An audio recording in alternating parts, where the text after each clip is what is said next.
Hello everybody, Chapter 5, Lesson Echo, Exponential and Logarithmic Word Problems. Going to need your calculator today for these problems. Our objective is simply to solve equations based on word problems using logarithms and exponential functions. Let's get started. Okay, number one, the population P in thousands of people of Las Vegas, Nevada can be modeled by P of T, where T is the year, with T equals 0 corresponding to the year 2000. In 2010, the population was 478,000. Using this model that we see here, P equals 258 e to the kt. Find the value for k for the model and round your answer to 4 decimal places. All right, so in order to solve for k, you can clearly see that's part of our equation here. What we want to do is we want to look at the context of the original problem and look at what we're being given and see what we can do to find that value. So, for example, we're told that in 2010, which would be t equals 10, that we have a population of 478,000. Now, p is in thousands of people. So I want to say that p of 10 is not equal to 478,000, rather 478, because that's in thousands. Therefore, what I can do is I can substitute 478 in for p, 258 e to the k times t, which is 10. Now at this point, I can put this, well, let me backtrack for a second. First of all, the 258 is very important. That is going to be our starting population in the year 2000. So the population of Las Vegas, Nevada, according to this model in the year 2000, was 258,000 people. But what I want to do is solve for k such that I can predict, it looks like in part 2, the population in 2020. So I'm going to divide both sides by 258. So 478, you can leave it as an exact number right now, divided by 258 is equal to e to the, I'm going to write it as 10k. Now the next thing I need to do is I need to write this in logarithmic form. Exponential form is not helpful for solving for k. I need to put this in log form. So since we have base e here, I'm going to take the natural log of 478 over 258. That's going to be equal to 10k. When I divide by 10, I get 1/10 ln of 478 over 258. And guys, honestly, I prefer you to leave it in that form. That will keep it in an exact form. However, this problem is asking for rounded to 4 decimal places. So if you're given instructions to round, go ahead and do that. If you're not, keep it in that exact form. So I get, let's see here. I'm going to do 1/10 of natural log of 478 divided by 258. And I get 0.0, we're going out to 4 decimal places. I get k is equal to 0.0617. So it looks like the population is growing by a factor of about 6%, maybe a little bit larger.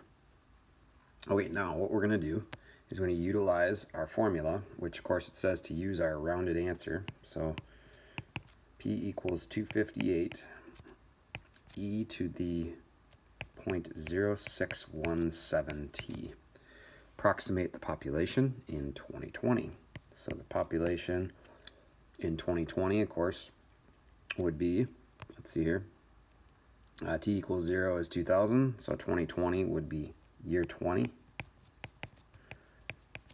It would be 258 e to the 0.0617 times 20. And my calculator is spitting out the number 886.215, which means the population in 2020 of Las Vegas is approximately 886,215 people. Lots of growth there. But at 6% growth, that's realistic. So Let's go ahead and look at a different type of problem, again using logarithms and exponential functions. Okay, just so you're aware, this was supposed to be number 4, but I'll call it number 2. And I'll get to the questions that accidentally got deleted here in just a moment. Okay, so let's go ahead and read. It says that at 8:30 a.m., a coroner was called to the home of a person that passed away during the night. In order to estimate the time of death, the coroner takes the person's temperature twice. At 9 a.m., the temperature was 85.7, and at 11, the temperature is 82.8. The logistic function, now we didn't talk much about logistic function, but it is just a natural logarithm-based function. I'll explain some of the meaning as we go here. But for any logistic function, you'll be given the formula for the logistic, which will just require you to understand your basic understanding of logarithms. So this logistic function, t of capital T below, was formulated from the two temperatures. You're not going to be held responsible for formulating, just to be able to use it. Where T is the time in hours since the individual passed, and capital T is the temperature in degrees Fahrenheit of the body.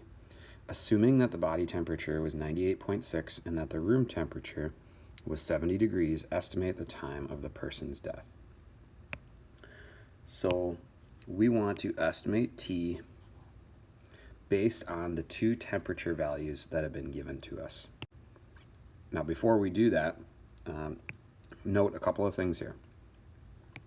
So if I have a natural log and its coefficient is negative, that means that its value will be decreasing. It'll be decreasing toward, in a logistic function, some horizontal asymptote. Normally, logarithms don't have a horizontal asymptote, but in the case of what's called this logistic function, it will. In this case, that will be the room temperature, right? So the body will cool to the temperature that the room is. So you can see the orientation here. This looks like the initial temperature of the body. This looks like the temperature at any given point. Okay, so the temperature of, let's say, 85.7 at 9 a.m.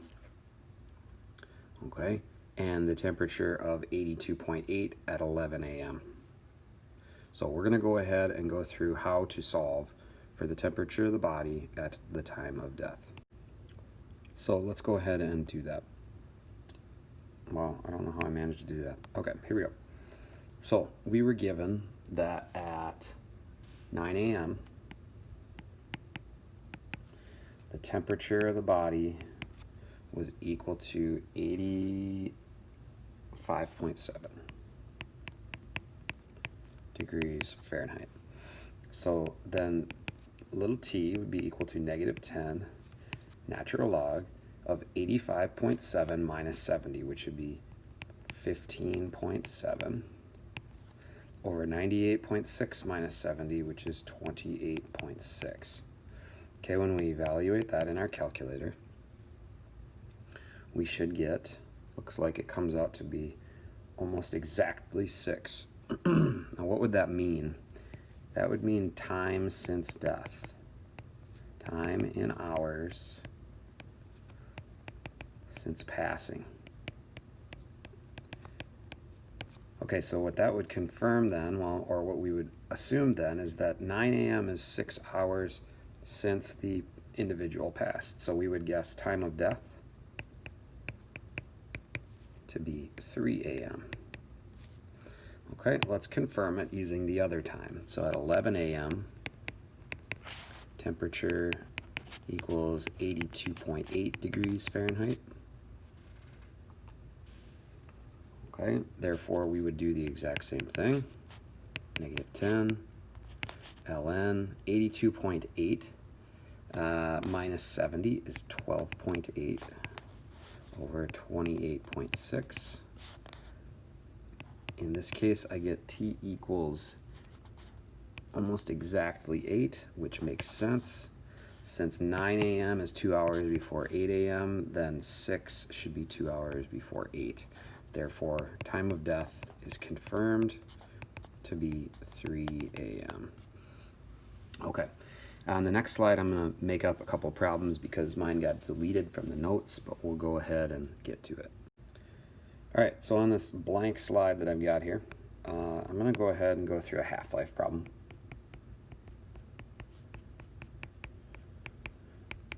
Okay, so what half-life is it's the amount of time for something to be halved or cut in half. So let's say we take an element, boromium, and let's say that we don't know the amount, right? But we have a certain amount of boromium.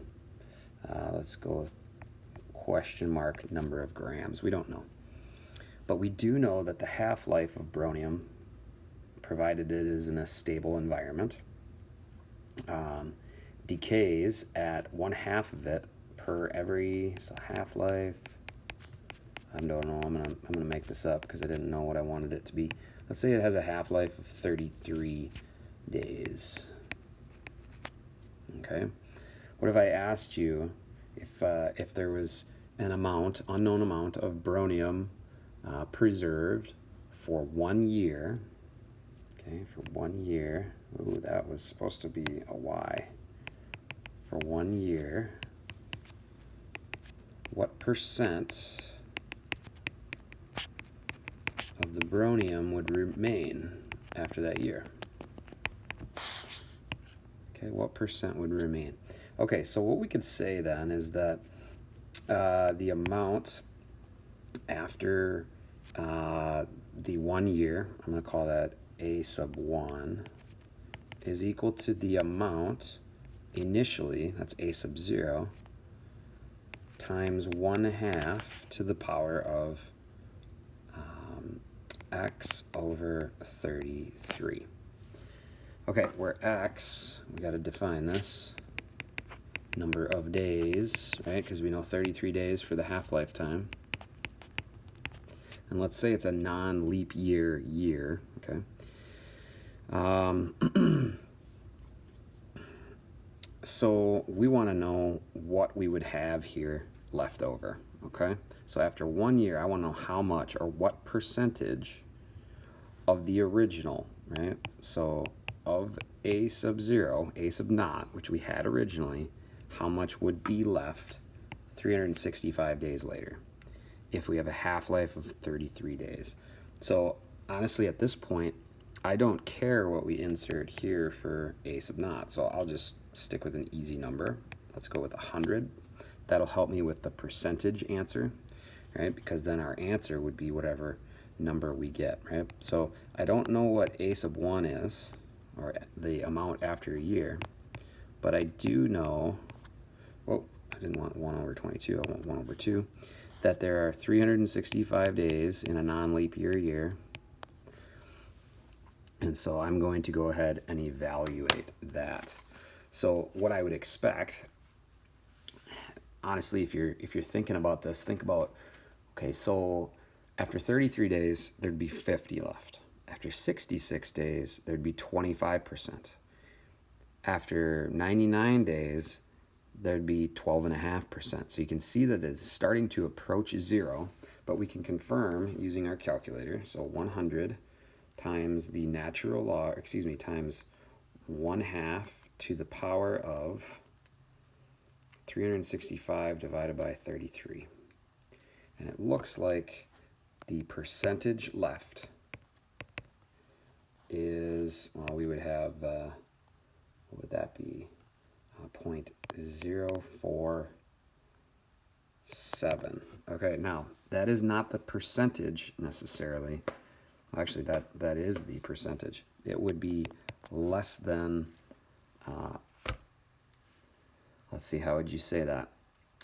This would be, if we had 1, that would be 1%. If we had 0.1, that would be 0.1%. If we had 0.01, that would be 100%. So it's just about half of 0.1%. So if we cut that in half, that would be 0.05%. We're just short of that here. So it's quickly, obviously, approaching a value of 0 grams of boromium, but in this case we'd have 0.047%. Doubling is very similar to this, except you'd use, of course, a 2 here instead of 1/2. So, guys, that's it. That's what I've got for today's lesson. Hopefully it went well. Let me know if you got any questions, and we can chat if needed. Have a great day.